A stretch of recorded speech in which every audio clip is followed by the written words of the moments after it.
ko na ibalaan ba araw daw diri sa pinukayan karon nya. Diri mo na isoy daw na daw litson daw nya grabe pud handa diri. Diri ako matakon ron. Ha. Pre, kagaya na ni pre. Pre, tanga pre, nas pastor pre. Nah, kaon ang jatuan na diri ba? Hati-hati kayo sa garari no, pero ulit siya nag-iapas na niya.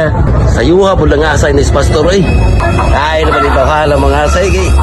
Di mo huli o di maglawo kayo ang kwan. Tagbalay. Lusog ko ni ron.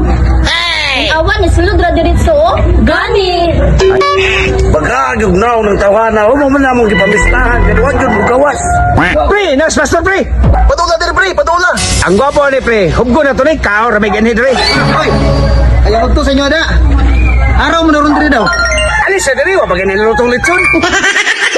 Naman ko ng tawana. Huwag yung uwa. Bagagog na ng tawana ho. Ganay no. Kahirin ko diri ba na. Ako lagi daw ganda si Israel lagi daw manang kamian ang litsunaw hapit na ginaluto pa. Pastor, imo sa ni pastor. Lah, salamat kayo pero wala para bagoy paniud to. Yan ang paniud to kayo wala pa man maluto ang litson para lami kayo mong kaon. Tama ko bitaw sir. Lumuna na ako ni. 2 hours later.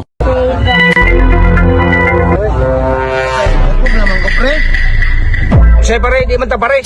Matay pre, hubog lagi pre. Grabe man ka magkatagay pre. Wa siya kabalo nga akong gitagay kaya na akong gibitsinan to. Sige lang. Panglayag, karon ka lang ha. Bitsinan ta karon, sige magpanglayag. Karon ka lang. Di na kuminom. Inyo na. Hubog na ko.